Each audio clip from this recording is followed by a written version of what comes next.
If you're sparring against me, or probably anybody for that matter, and you do one of the things we're going to talk about today, it's a green light for me to just wallop you.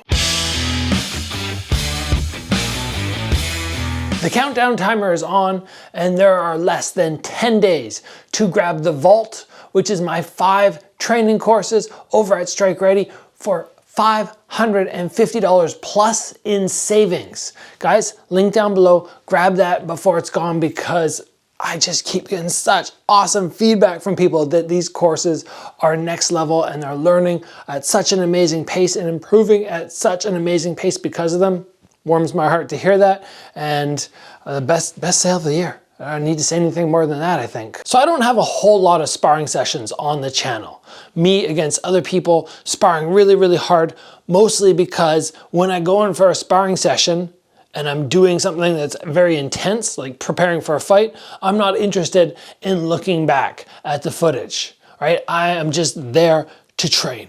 That's all that matters. So very few of you have ever had the opportunity to see me spar hard, and to recognize, oh, what happens if Gabriel gets upset? Now, of course, as many of you could probably guess from my demeanor, it takes a lot to get me mad. And I've become very good at controlling my emotions over the past couple decades, but more so when I was younger, probably in my 20s to 25, had that bit of an ego in sparring and just had some things that were just that green light for me to not knock you down, but sweep you down, knock you down with a body shot, chop you down. I'll do all of that. But first, for me to get to that point where I'm going, okay, it's time to be a little ruthless. You got to break one of the fundamental rules of sparring, or at least what I consider the fundamental rules of sparring in being polite. Number 1, and there'll be many people who disagree with this because the sport has evolved dramatically, but calf kicks. In the past, in my one fight where I got really upset, it was because the guy was calf kicking me. And in sparring, if you come in, you blast me. If you blast me in the calf hard, I'm going, okay, we're doing that, fine. Now, you might go, well, that's very commonplace now, Gabriel. And I'm not going to disagree with you. Many people are throwing the calf kick. Many people are targeting below the knee as opposed to above the knee because you can do far more damage down there. Far more damage. I get it. But knowing that you can do far more damage does not mean you should be doing it in sparring. And I don't mind if somebody comes in and they throw a calf kick and they're just kind of like that. But when you see them blast through, like if I hollow out or if I go to check it, like plant my weight and check as you should on a calf kick, and that kick is kind of like, boom. I'm like, man, you could have messed me up there. And I do not take kindly to hobbling out because somebody blasted me in the calf. So once we've done that, yeah, it's going to be time to pick it up. And guys, stay tuned for the end of this video, because at the end I'm going to show you probably 5 or 6 specific techniques that I will use to hurt somebody if they've ticked me off enough. Probably just revert back to one of these 5 or 6 every single time. The next thing, which I'm not a fan of, I don't think anybody's a fan of unless you can control it so well, and this actually happened to me last night, but that's a front kick to the face. Boom. You're coming up with that, you better have some amazing control. And this is one of those techniques that does not get thrown on me that much. Very few people throw it up there, so very often when it does come towards me, my defense is not going to be as great. And I was sparring with one of my most advanced students last night. I think he's like 17, 18 years old, and he snuck in one. And then he snuck in another. But he literally just tapped. One was to the tip of the nose and the other was right to the chin. Did I get upset? No. I just went, wow. Give him a little sort of high five or glove tap. Like, crazy control, man.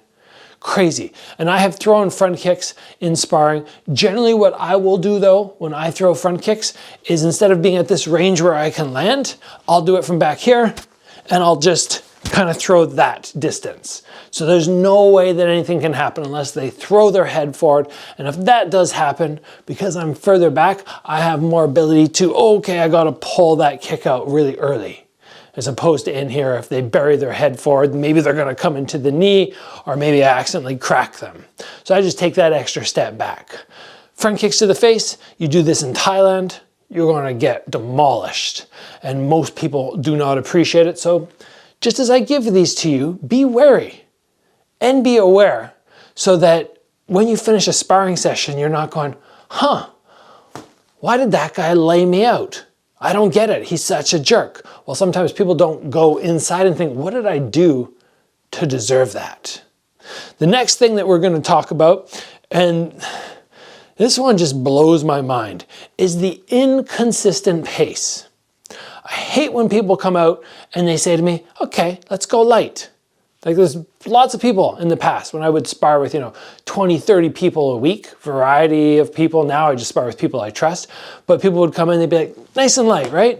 And I go, okay. So we just start off and we're kind of like this. And then all of a sudden they're like, oh, you're like, what the heck? Because as you go light, naturally your defense is going to be slower. When you're going fast, your defense is fast. When you're going a little slower, it's hard to keep things at a different rhythm. Everything kind of slows down. So if I'm going like this and then you crack in a big full speed shot and I have to, all of a sudden speed up, which feels odd, it's hard to do, it's dangerous. So then I'll usually give them the benefit of the doubt.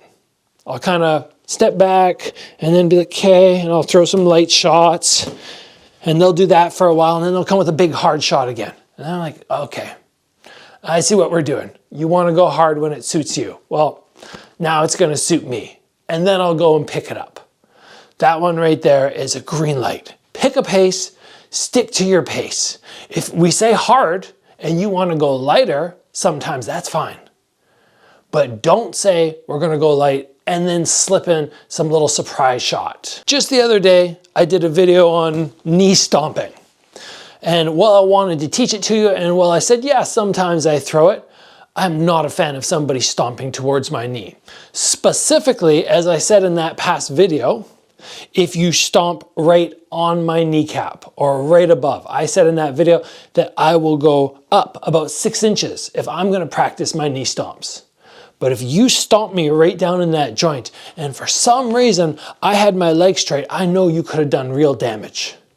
And there's a big difference to me between, taking a little shot in the head where I'm kind of like, okay, it wasn't great. Or I get punched in the nose and like, that stung, but that's going to go away, right? My nose is going to get a little bit stung. I get a little bit, slap in the face, kind of stings for a moment. But if you stomp on my knee hard, that could put me out for months if it's the right technique at the wrong time for me. So if you start knee stomping me, I'm like, oh, okay, here we go. Let's do it. Now, when we think about the equipment we put on when it's time for a sparring session, there are some spots which are going to be more safe than others. And I expect my sparring partner to understand what is safe and what is not. If he comes forward and he's throwing hard punches, as long as we agreed on hard, that's fine, right? I'm expecting padding. Padding is going to be utilized. If I'm throwing round kicks, I have that padding, I'm protected. Even if you come up at head level with a hard round kick, I'm like, there's still some padding there.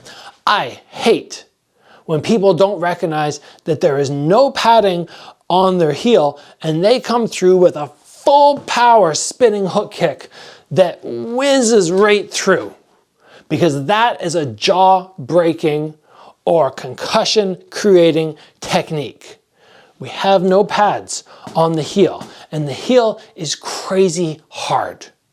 You're not throwing that technique down to the body where it's going to win me for a moment, and I'll be like, okay, and then I can get back up. No, this one is coming right up towards the head.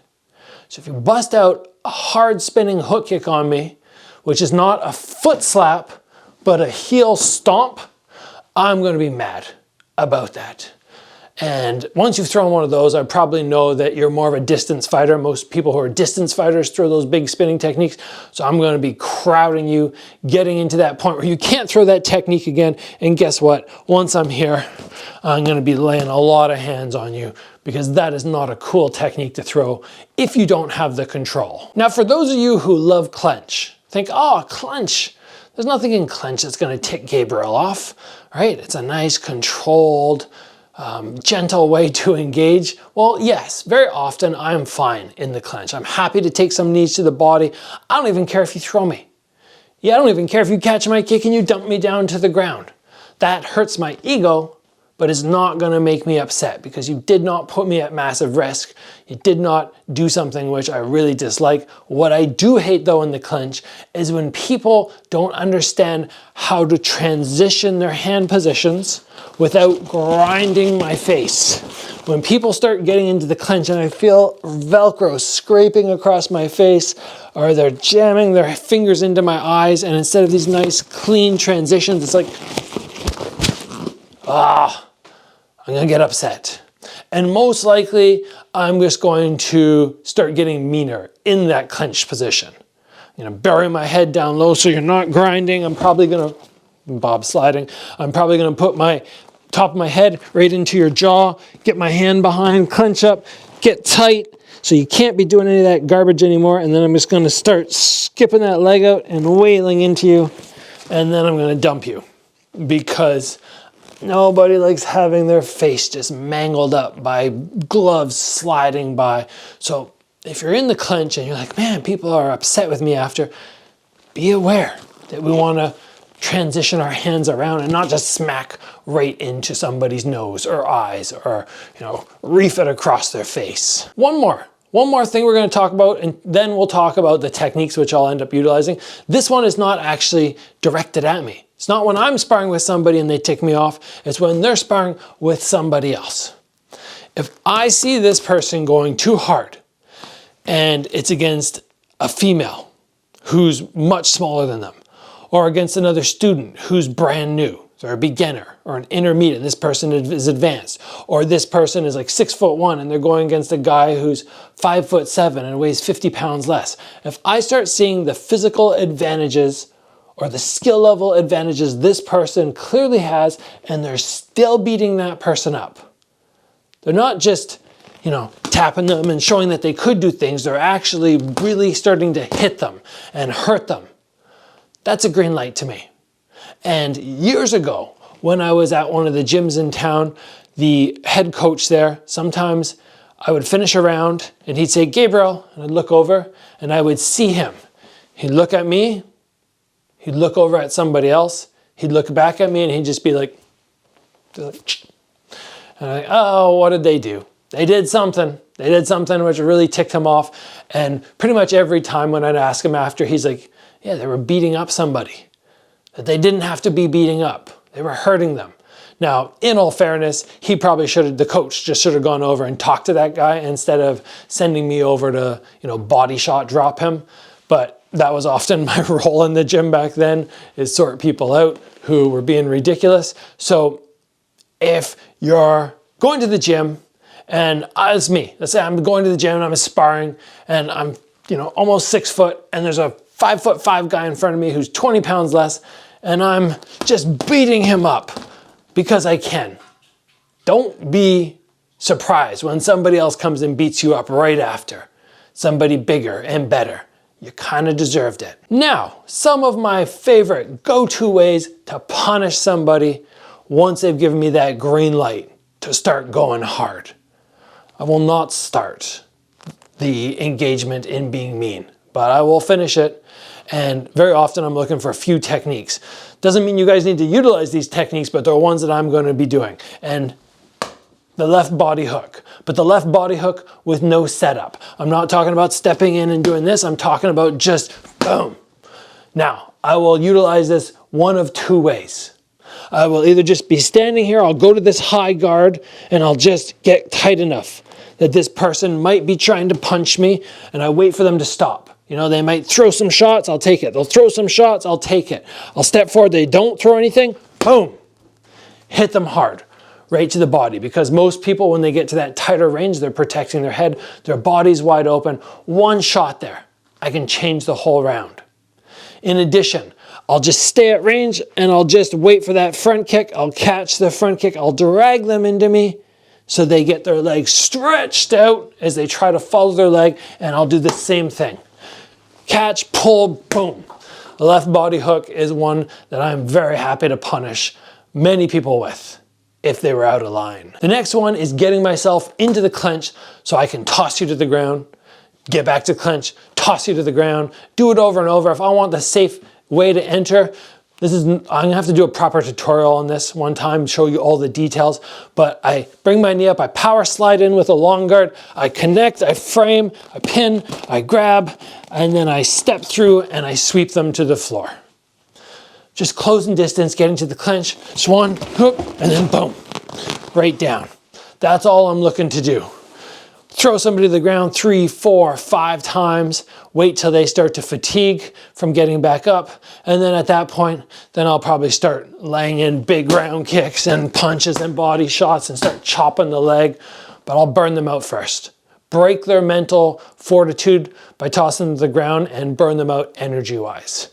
And the clinch is a great way to do that. Now, it really depends how far you've gone in really upsetting me, but a technique which is just so safe for me to throw and so damaging for this person. By the way, when I say damaging, I'm not looking to break ribs or kick somebody in the knee and, you know, have them out for months. I'm talking about chopping the leg. So yeah, in a week they can come back after it heals, or hit them to the body and drop them in a minute or two later, they're fine. But one of the ones that I will do is I'll just set up, boom, big spinning side kick. I'll make sure I do not target the ribs, coming right to the center of the body. If I want to be mean, I'll land with the heel, more like this as opposed to a flat foot. But you just give somebody one, boom, big kick to the body, and just see how their eyes all of a sudden get big and they just start having that fear in them. And the spinning side kick, it's just one that I like to bust out when, again, that door has been opened. Now you can tell much of what I throw is getting targeted to down here because, again, I'm not looking to completely annihilate this person to give them a headache later. So one of the very simple ways is just to take a step forward. I jam both hands out down the middle, boom, and then just thud that lead knee in. Starting from out here, most likely these kind of guys that I'm talking about, they're gonna be punching hard. Really hard a lot. So me just stuffing my hands out is going to neutralize all that. I'm here, I just boom, control the top of their head, slam the knee in, do that 2 or 3 times, wait for them to crumble. I try not to go 100% power on those knees and make those the techniques that drop them though, because if I do miss on a knee and I hit ribs, it's really damaging. So maybe I'll do that once and then I'll come down to here once they're softened up. But that step through knee, boom, oh, that's one that I will utilize as well. And the last way that I used to like to really punish people was by chewing up that leg. Chewing up that leg and then making it into a super awesome sweep.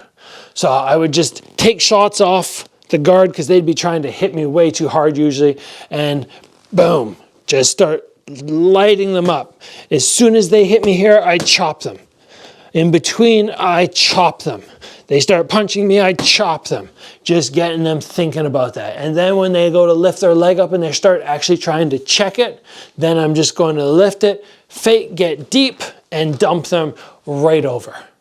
And then get right back to chopping them again. That one's a great one because the more that leg gets chewed up and the more they start actually buckling, then I can revert and go to the body again, which is just so much easier when their mindset is, oh, protect the leg, and then you hit them there, and it's just so easy.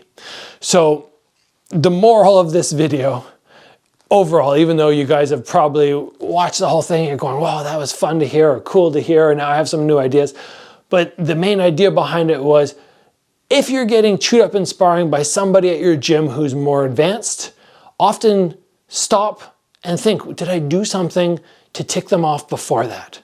Was I playing the game correctly? Because sparring sessions do not need to be you throwing front kicks to the face or calf kicks or doing things which might damage people. It can just be fun and it can be playful. And even if you start to speed things up, you can still have the respect of this person and not make them mad. That's the goal. Sparring should be fun. Thanks for joining, everybody. I'll see you back on the channel soon.